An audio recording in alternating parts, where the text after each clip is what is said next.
Greetings YouTube, Sega Zombie here and welcome back guys to another video, and this one as titled is all about the London gaming market July 2022. I didn't think I was going to make this market. I've struggled to make them this year since I opened up the Retro Round physical store, because the London gaming market is always on a Sunday. It's a tricky day for me because it's sort of like a dedicated family day now, where I get to spend quality time with Eden and Jade, and it's difficult to juggle and organise to go this year. But the stars aligned and everything fell in place. Very last minute, Alex, Ewstargamer, he reached out to me and he said, "Scott, are you planning on going to the London gaming market?" I said no, I didn't think I was going to be able to make it. He persuaded me and said, "Scott, I'll come and pick you up. I'll take you and Jade to the market. It's en route. I'd love you to come," because this was going to be Al's first ever London gaming market, and I think he wanted some moral support. So we managed to juggle a few things, me and Jade, and we managed to go. And it was a tremendous day. I'm so glad I went. This was yesterday that we went. Didn't get back till late, so I couldn't film this then, but I'm filming it now. Share with all of you guys the experiences, everyone that I met that I can remember, and pickups. Now I went there and it was really funny because as we were queuing to go in, because we didn't get there till about 12, and we was in the queue, and I was talking to Jade and Al, saying that I weren't planning on spending much. It was more going to be a social event and just to see what's about. And I ended up probably buying more items. I wouldn't say I spent as much money, but I've definitely got an awful lot of items from this market. It's mad what you just stumble across. So we'll get into all of those. First up, we queued for about 20-25 minutes. I did see Mike, Retro Gamer Boy, leaving with some others. I was in the queue. I was in two minds. Do I go and leave the queue and go and speak to Mike? And I thought, no, I best not, because we'd been queuing for a fair while. And unfortunately, Mike didn't come back in, so I didn't get to speak to Mike. But I did get to speak to a fair few new YouTubers I've not met before. Some of the usual crowd weren't there this time round, but it gave an opportunity to meet some new faces and people that I've watched on the tubes for a long, long time. And I finally got to meet them face to face, which is brilliant. You know, I'm an old-fashioned guy. I prefer that. Prefer to chat to people. Just a perfect environment. It was extremely busy when we first got in there. I was a bit shocked, actually. When we first got in, we were like this. We were like sardines. You couldn't move. You couldn't get into anything. But it soon eased off. And, yeah, while it was that busy, we tended to sort of stay on the outsides, seeing people and chatting to people. Loads of selfies. I'm going to put loads of pictures up throughout the video, guys, of all the selfies I took with other like-minded YouTubers, which was great. So who did we meet? Well, obviously, Alex, Ewstargamer, he took us there, so it was great to see Alex again. I've met Al a few times now. Genuinely a lovely guy. He's a true friend, is Al. And we had a cracking day, a really, really good day. So it's good to travel down there with Al. The first person that always seems to be the same when I walk in is the first person I spot is Gurnaldinho Plays. That's Rob. He had come down the day before on the Saturday with Pete on a retro tip. They came down and visited the Retro Round, which was great to see Rob and Pete. Unfortunately, Pete couldn't make the London gaming market, but Rob did. So it was always a pleasure to have a chat with Rob Gurnaldinho. Top guy. And then as we was walking around, someone said, "There you go, look over there. There's Big Game Al." So I sort of messaged Al the other day. We was chatting in WhatsApp. Because he's selling his Mega Drive games, and there's a few games he's got that I'd kind of be interested in as upgrades to some of the games I've got in the Sega wall. That will be a future video, guys, because I've slowly been going through some of these games, and obviously some of them I picked up nearly 10 years ago, and wow, the condition of some of them ain't great. So I'm going to be looking to upgrade. But I was chatting to Al. He said he was going to the London Gamer Market. And at the time I said to him that I wasn't. But managed to get down there. It was great to meet Al. I joked with him and I said, Christ, you've met every single YouTuber. You've been here, there and everywhere. But this is the first time we've met. And it was great. It was great to have a little chat with Al. And he had a rucksack full of games for people. He was moaning, saying how heavy it was. So it was great to see you, Al. Also, another Al, Ali, 16 Bits and Bobs, my Sega brother. He was there. Great to see you again, Ali. When you're coming down to the Retro Realm next, brother. Yeah, he was a little disappointed, and I got what he meant, because as we walked around throughout the day, it was evident that there wasn't some of the big stalls there. Scottish Alan or Japanese Alan, he wasn't there with all his import games. There was a couple of other bigger sort of vendors that you usually see there that weren't there. I can't think of their names, but there was a couple of significantly big guys that weren't there this time around, which was a shame. And I was chatting to Al and Ali, and he said that he was after Sega. There was so much Sega he wanted to get, but the condition wasn't great. And I saw what he meant. I was looking out for a lot of Master System games, and the condition just weren't good enough. And the pricing on a lot of the sort of games without manuals or poor condition was priced pretty much top end. I'll always say that with these gaming markets, you've got to haggle. You've got to try and strike a deal. There is deals to be had. I've got some tremendous deals here. So yeah, don't be put off by the prices you see on the boxes. You know, especially if you're buying multiple games or there's a few items you're interested in, then you can always cut a deal with some of these vendors.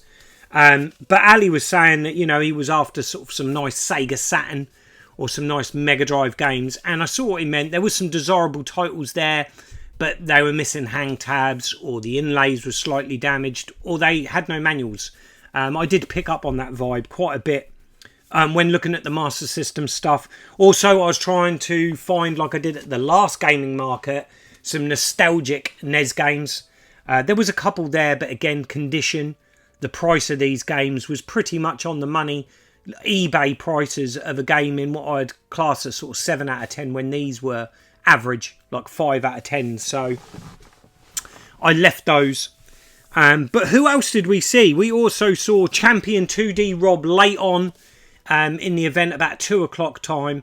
Always great to see Rob. Is the gentleman of YouTube. Yeah, I haven't seen Rob since my birthday bash last year, so it was great to catch up with Champion 2D Rob. Obviously, he had not long been there when I was chatting to him. We was coming towards the end of the day, and that's when I kind of bumped into quite a few people. I then bumped into Bill Thorpe, who is Games Made of Cardboard. He's got a number of channels, I believe, now, and he's still got his Bill Thorpe channel.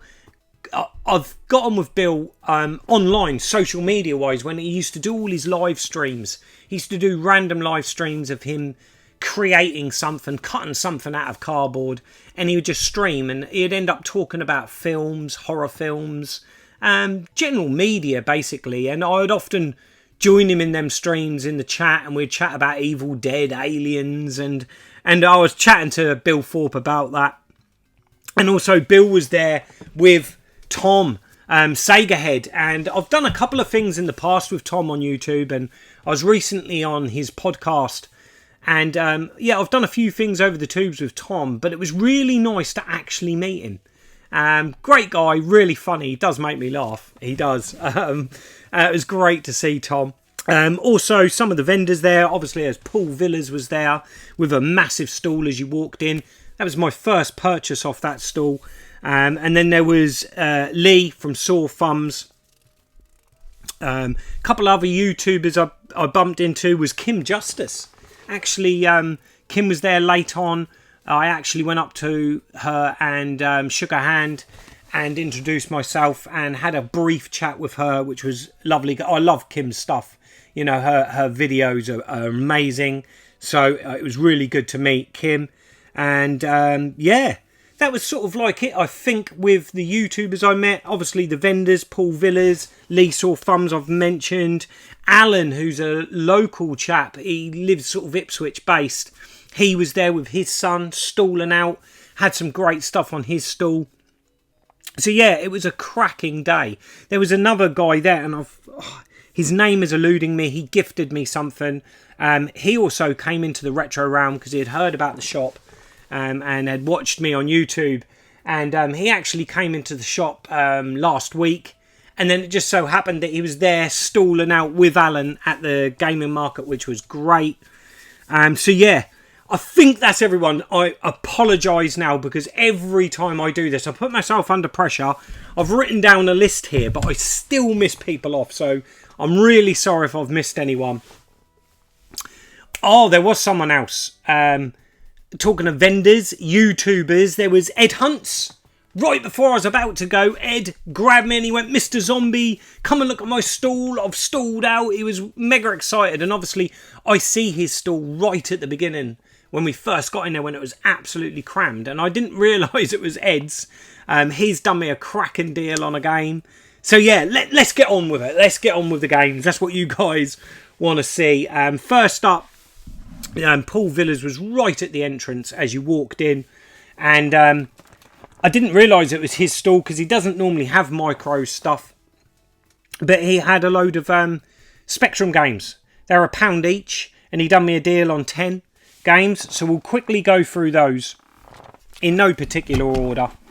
I'm just going to grab them, guys. So we've got... I just got ones that I thought looked interesting. We've got The Last Commando on Summit Games.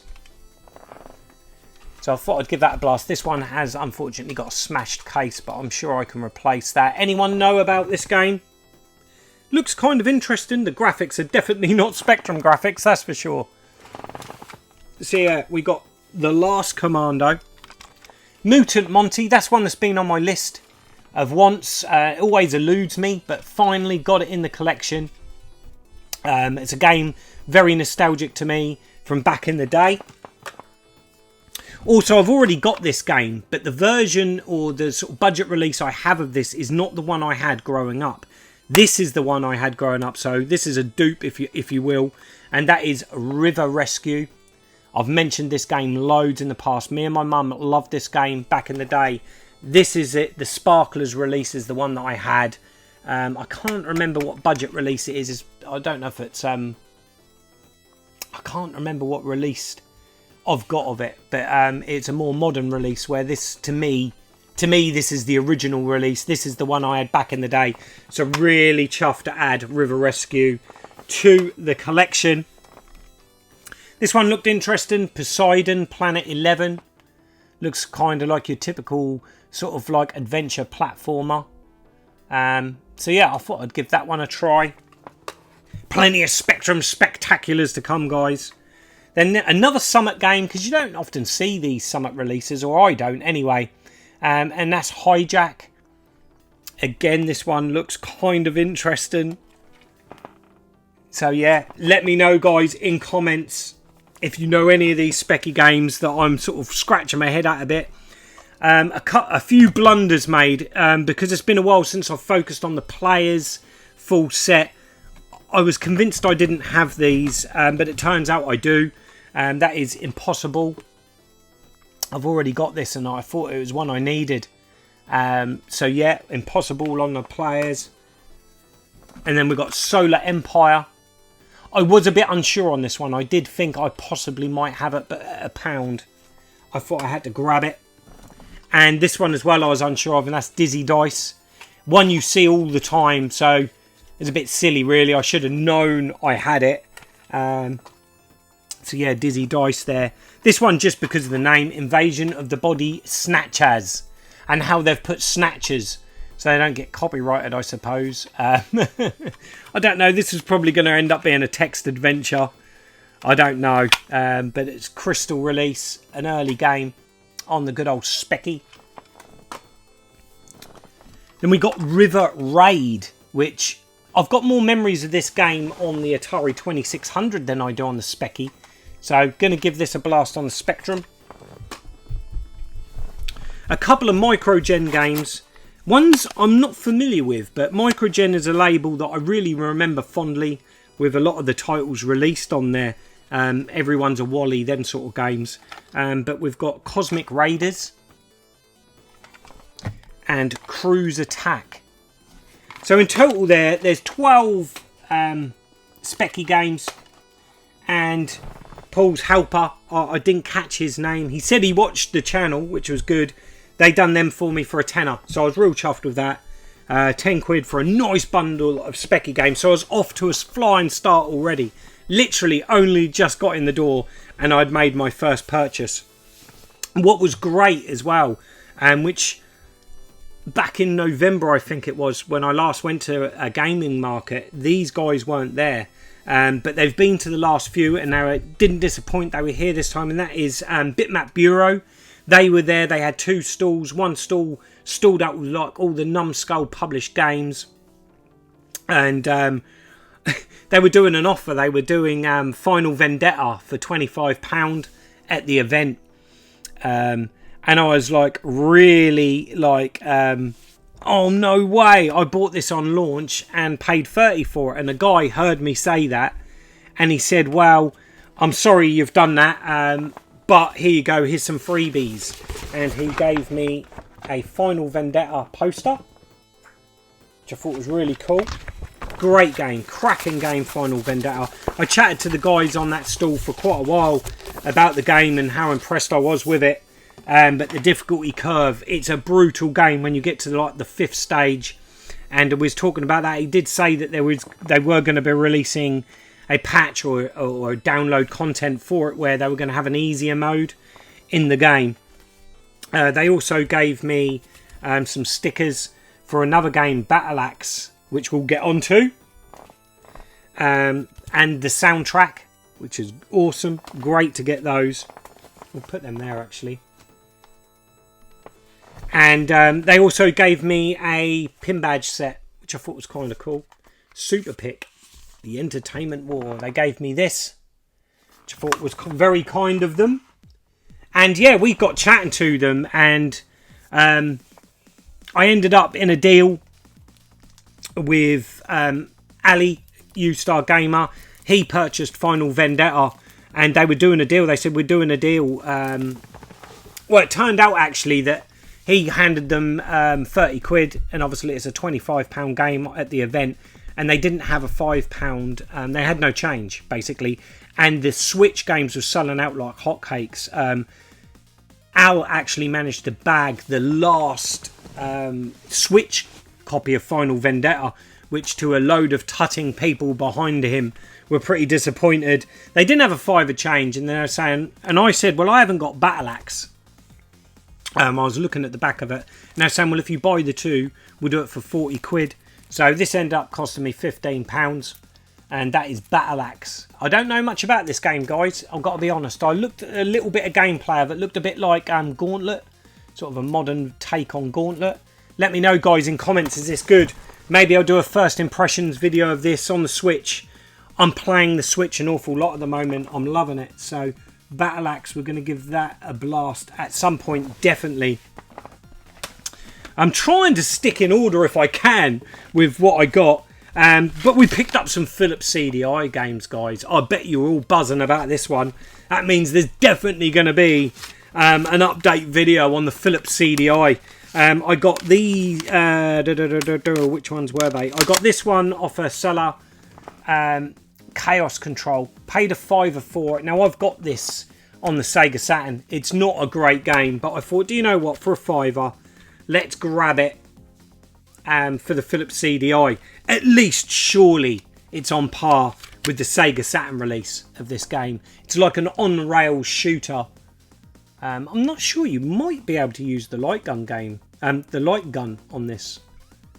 Something I'm going to have to look into. But Chaos Control, guys. And then off... that was the other person that was there. Rich King Retro, he was there with a massive stall. And he had some Philips CDI games. He was trying to get me to buy all 3. I said to him, no mate, I've already got Alien Gate. There is no way I'm buying that game again. He had a tenner each on these.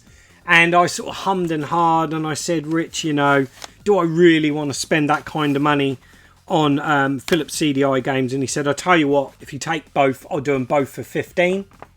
So, again, I know nothing of these guys. It's going to be first impressions on the video, but we've got the 7th Guest, which looks like a sort of FMV adventure-style game.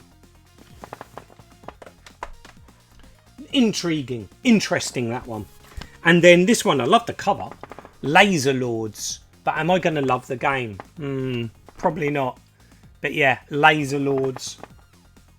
So we've got some Philips CDI games. So we're doing well. You know, some Switch, some Spectrum, some Philips CDI.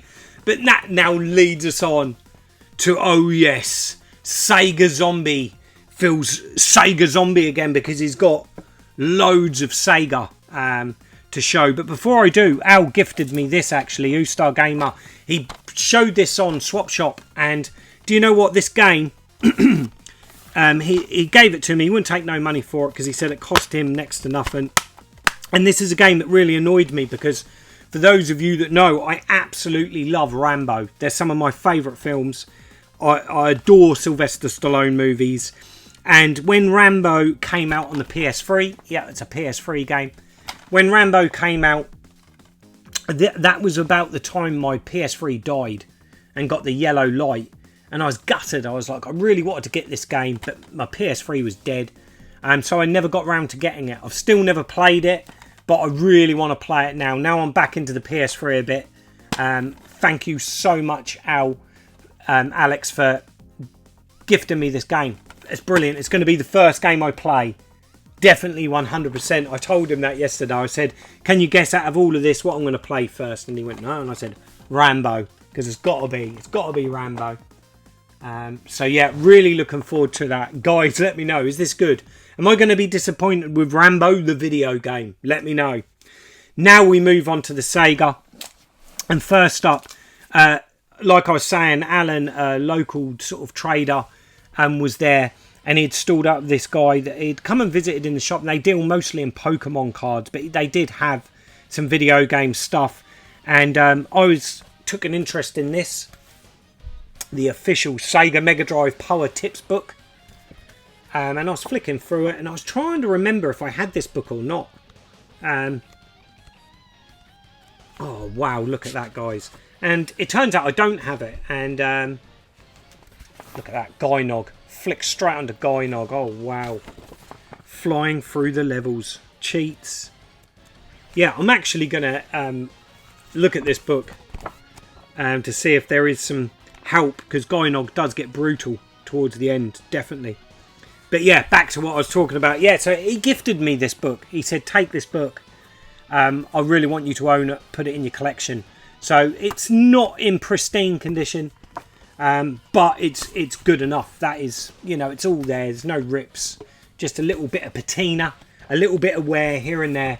I'm more than happy with that. And thank you so much. What a gift. Thank you, mate. Really appreciate that. I'll put that up there because it's not going to fit on the shelf. Then we move on to some Mega Drive, boys. Yes! We've got some Mega Drive. And we've got a Genesis title as well. So the first Mega Drive purchase of the day. In the back room, there's always a back room that kind of sells more sort of merchandise and sort of posters, marquees, that sort of thing. But in the corner, there was a guy. I was speaking to him for a while, actually, and there was two lads. They're actually not a business. They were selling off their collection. And wow, what a stall. If I had loads of money, I would have spent out on just that one stall. They had some cracking games. They really did. But do you know what? I'm going to keep that till last. Yeah, I'm going to keep that till last, guys, thinking about it. Change my mind. Because I think that's the game of the day. And I was keeping it in order. But we won't. We'll juggle it for these Mega Drive games. So we're going to move on to Lee, Sore Thumbs. I picked up a game off Lee. And that is This one, I'll get it out of the baggie. Beautiful condition. This sparked a conversation between me and Champion 2D Rob. I've promised him I'll do a video on this. I will do it, Rob, because he is really interested in this. He said he'd never heard of the game before. It's a Taito arcade classic, Thunder Fox. The Japanese release of that. It's in beautiful condition. Really nice condition, this. Pretty minty fresh. Look at that, guys. The manual is absolutely pristine. So yeah, I'm really chuffed with that. It is right up Champion 2D Rob's street. It's sort of like a slower paced action sort of side scroller. Kind of a bit like Shinobi, I suppose. Sly Spy. It's from that era. So it's not like a real fast Contra sort of style run and gun. It's that more arcade, slower paced one. What I remember of it, it's been a number of years since I've played this game. We used to have it in a local arcade jammer many years ago, Thunder Fox. Along next to Sly Spy, actually. So I've got a lot of memories of this game. I've never played the Mega Drive port. So I'm really looking forward to playing this, guys. So I will definitely do a video. I think it's going to spark a new series in me because I really want to get back to my basics, back to real passion. And that's the Mega Drive. There's so much Sega I want to cover again. So I'm looking in ways that I can showcase some of these type of games. Games that not necessarily is on everyone's radar, but enjoy this genre. Picking games that out of certain genres maybe that you wouldn't necessarily go to. So yeah, Thunder Fox. Really pleased to get that in the collection. That is, I was chuffed sick with that. I see it early on. And I thought, do you know what? I'm going to grab that if it's still there, as it sort of calmed down because it was so busy. The Sore Thumb stall was exceptionally busy at that time. But it was there, so it was fate for that to come back with me and join the Sega wall. And it's just, I'm buzzing to actually get some Mega Drive, especially some Japanese Mega Drive. It's great. And that leads us on to this one, and this was my last purchase of the day. And this was off Ed Hunt's. I didn't spot Ed. He spotted me. He comes straight over, gave me a big hug, and said, Mr. Zombie, come on, I'm stalling out. Come and check my stall out. And like I said at the beginning, I didn't realise Ed had a stall there. And he done me an absolutely cracking deal on this. This is a god-awful game. I've already got this game. But mine's in really poor condition. I tend to do that. I tend to always have to buy really crap games more than once. Especially on the Mega Drive journey. But yeah, this one's in so much better condition than my one. Mine's actually been guillotined. It's been chopped. And it's got no manual. This one's complete, in lovely condition. He literally done this for half price in what he had on it. He went, Scott, I really want you to have this, Mr. Zombie. I want it to go in the Sega wall. And look at that, guys. Not a fantastic game. It really isn't. But it's a kind of like a Mortal Kombat type one-on-one fighter. But that is in lovely condition, guys. Really chuffed with that. A massive upgrade to my one. So that will sit proud in the Sega wall. Thank you so much, Ed. Love it, mate. Love it. I do like the box art. The box art's really cool. That leads us on now, finally, to the final two pickups. And one of my earlier pickups, like I said, we walked into the back room where most of the merchandise was. And there was this guy, a couple of guys selling their collection off. They weren't a business. They decided to sell up. They had some tremendous items. They had the big, huge Japanese Sega Saturn double arcade stick, all boxed mint. I didn't even ask how much it was. I really didn't, because I'd have been tempted. But they had some really nice games, and he was a bit shocked when I pulled this one out, a Genesis game, and he was a bit shocked he had a Genesis game, and they were amongst all his Japanese games, and that was this one, and that's Techno Cop. Really chuffed to add this one to the set. An NTSC exclusive, this one, which is unusual. I find that unusual because Techno Cop was released on all the micros, and it was a game that me and my mate had a lot of fun with back in the day. I'm pretty certain it was released on the Atari ST and the Amiga. I remember it even being on the 8-bits. I'm sure it's on the Commodore 64. I'm sure one of my friends had that as well. It's in beautiful condition. Got the hang tab. For a Genesis game, that is 10 out of 10, I can tell you. Because Genesis games not often turn up in this condition. Really pleased to add that. Be interesting to see what Techno Cop's like on the Mega Drive, because my only memories of it are on the micros. So again, another Mega Drive or Genesis game to play for the first time. Oh yes! Really looking forward to playing Techno Cop. And in the deal was this one, the final game. Didn't think I'd ever get this game, because I know it's a pretty average top-down shooter.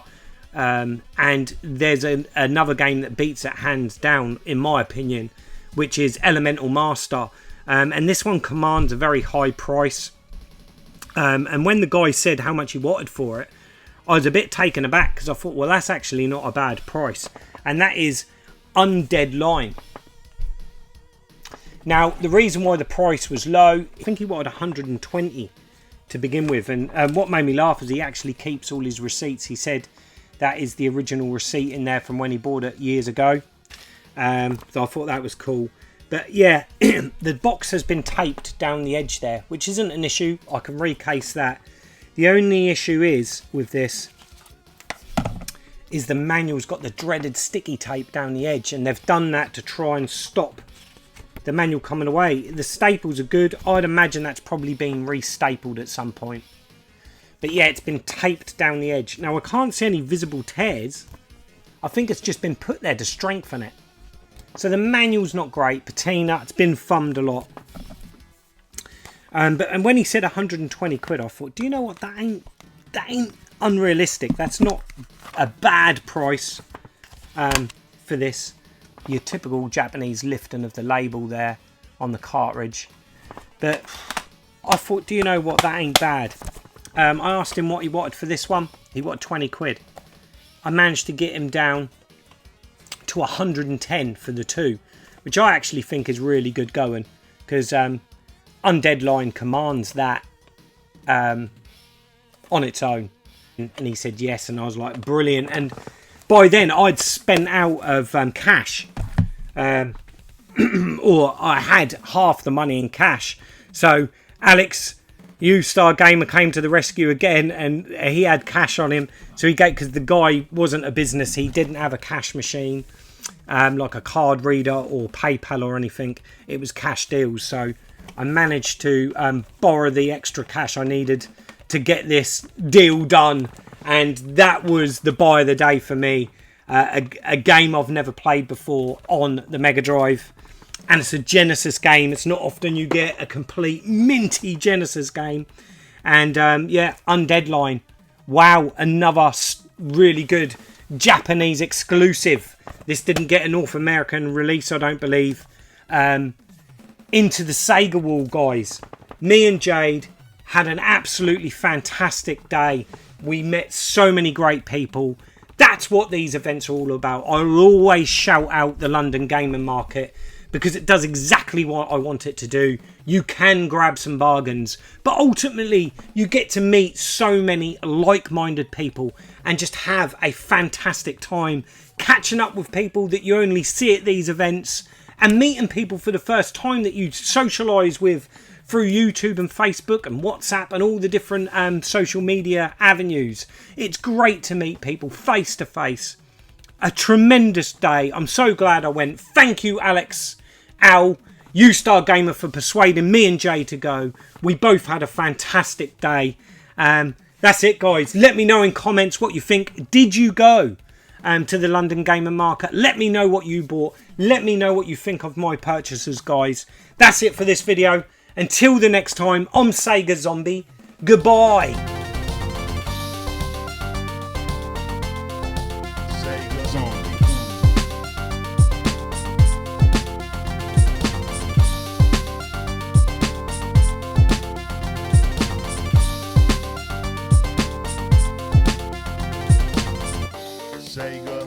Sega Zombie. Sega Zombie. Sega Sega Zombie.